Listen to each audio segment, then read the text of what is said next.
кармап турган акчалары менен 10 миң, 150 миң тергөөчү далилдеп, тастыктап айыбын моюна угузуп, Нурбек Алимбековдун жээни, штабтын жетекчиси акча таратуу боюнча айыбы моюна угузулган жеринен сотко өткөрүп атканда, бул жерде Ош шаардык прокурорунун орун басары Токтосунов Куттубек жарым сааттын ичинде ишти кыскарткыла деп буйрук берип атат.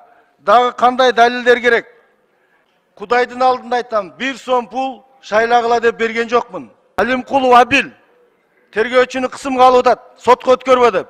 Менин адаманатыйымда Камчыбек Ташиев менен Мадумаров койгондо мен борбордук аянтта чыгып туруп өткөрүп берет элем, мына мен кеттим деп. Ар бир адамдын өмүрү Алланын колунда. Мени звоноктор менен коркута албайсыңар. 1 сом пул албай келип шайраган 17 миң элдин үмүтүн сындырам десе, ишеничин сындырам десе, мындан кийин шайлоого эч ким келбей коет анда.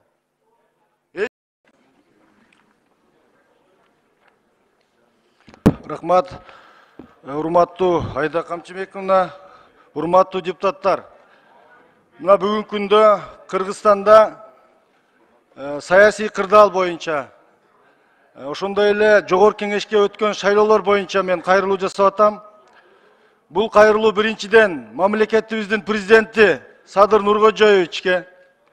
Урматтуу Садыр Нуркожоевич, мына шайлоолордун алдында сиз Кыргызстан дүйнөдө болуп көрбөгөндөй таза шайлоо өткөрүш керек деп жарыялагансыз.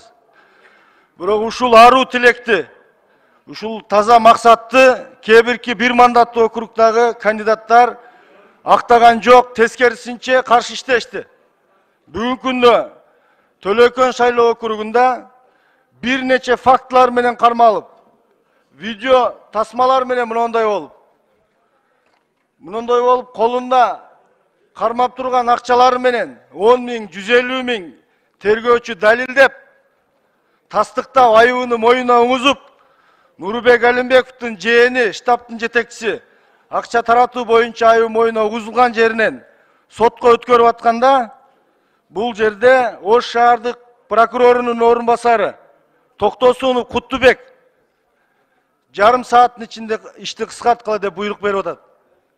Урматтуу Курманкул Токторалиевич, сиз башкы прокурор катары бүгүнкү күндө ушул мыйзамды көзөмөлдөп турган патриот элдин уулу катары, чындык сүйлөп жүргөн инсан катары ушул Ош шаардык прокурорунун кыймыл аракетине, ошол жердеги өзүнүн кызматынан кыянаттык менен пайдаланып жаткандыгына баа бербейсизби?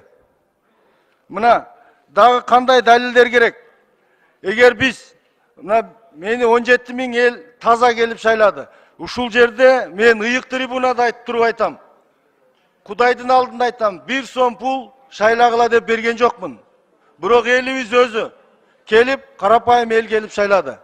Эгер ушул элдин үмүтүн дагы, ушул ишеничти дагы сындыра турган болсок, кошоматчылар менен, прокурорлор менен, мына ошол жерде шаардык ички иштер башкармалыгынын орун басары Алимкулов Абил тергөөчүнү кысымга алып атат, сотко өткөрбө деп.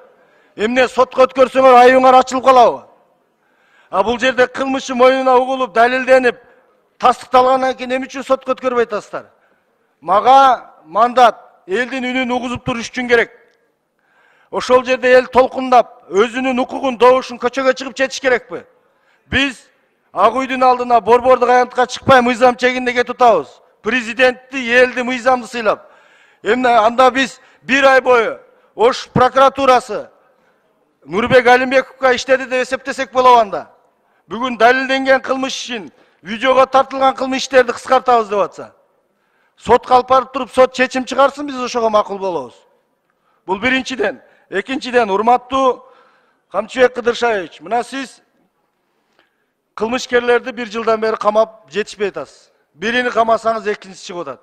Бүгүн кышта болобу, жазда болобу, кандай толкундоолор болсо, мына бүгүн дагы президенттин тегерегинде кошоматчылар күнөөлүү болот.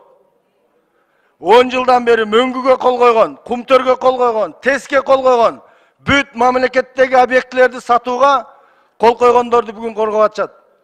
Эгер менин адаманатыйымда Камчыбек Ташиев менен Мадумаров койгондо мен борбордук аянтта чыгып туруп өткөрүп берет элем, мына мен кеттим деп.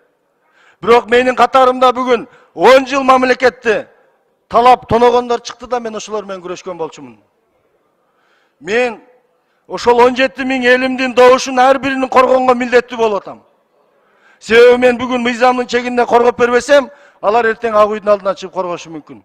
Ошон үчүн урматтуу Камчыбек Кыдыршаевич, мына бүгүн ушул прокурорлор коргоп аткан кандидаттын бир нече осолору, бир нече мүлктөрү салык декларациясында көрсөтүлгөн эмес деген маалымат бар. Текшериңиз анда. Булар кантип байып, элди кантип сатып алып, шайлоо комиссиясын, операторларды, бир тууган инисин айыл өкмөт башчы коюп алып, админресурс колдонуп, элибизди колунан жетелеп келип шайлайсың дегенге видеолорду көрсөтүп койдук. Дагы кандай далил керек? Эгер бүгүнкү күндөгү действующий депутатты бүгүн ушинтип прокурорлор кысымга алып аткан болсо, звонок кылып аткан болсо, анда карапайым элди булар кандай кылып мамиле кылып атат? Бир нерсени эскертип коеюн. Ар бир адамдын өмүрү Алланын колунда. Мени звоноктор менен коркута албайсыңар. Биздин артыбызда калың эл турат. Президентибиздин аруу тилек менен таза шайлоо өтсүн деген үчүн биз аруу адаманаттыйдан койгон болчук. Ошол элдин добушун бүгүн ордуна коюп коюшубуз керек. Бүгүн эмне деген нерсе бул? Тергөөчү аныктап чыккан нерсени виски ичип отуруп, жарым сааттын ичинде кыскартып кой деген буйрук берген прокурорго чара көрөсүздөрбү? Мамлекетте президенттин жарлыгы ишке ашыш керекпи же каршы иштешибиз керекпи? Эмне үчүн президент таза шайлоо болсун десе, көзүнү маймаскан көпөстөр, олигархтар, мамлекетти 10 жылдан бери объекти саткындар бүгүн каршы иштеш керек. Качан биз элдин келечегин ойлойбуз?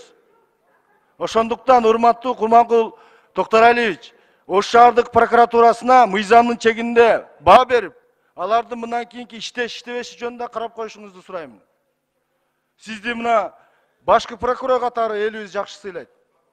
Жалпы элимен кайрылар, урматтуу мени шайлаган 17 миң калайык калк. Күтүңүздөр, сабыр кылыңыздар. Мыйзам бар, мыйзамдуу мамлекетте жашап атабыз. Бүгүн ошол сот кандай четсе ошого макул болушубуз керек.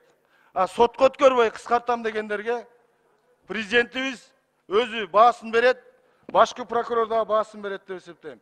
Баарыңыздарға көңүл бурганыңыздар үчүн рахмат. Эгер 1 сом пул албай келип шайраган 17 миң элдин үмүтүн сындырам десе, ишеничин сындырам десе, мындан кийин шайлоого эч ким келбей коет анда. Эч ким келбейт, ишенбей коет. Рахмат көңүл бурганыңыздар. Убакыт бүттү. Биздин коллеганын да аты аталып өттү. Анан бардык иштер мыйзам чегинде чечилиши керек. Самат Кулукевич, сиздин убактыңыз.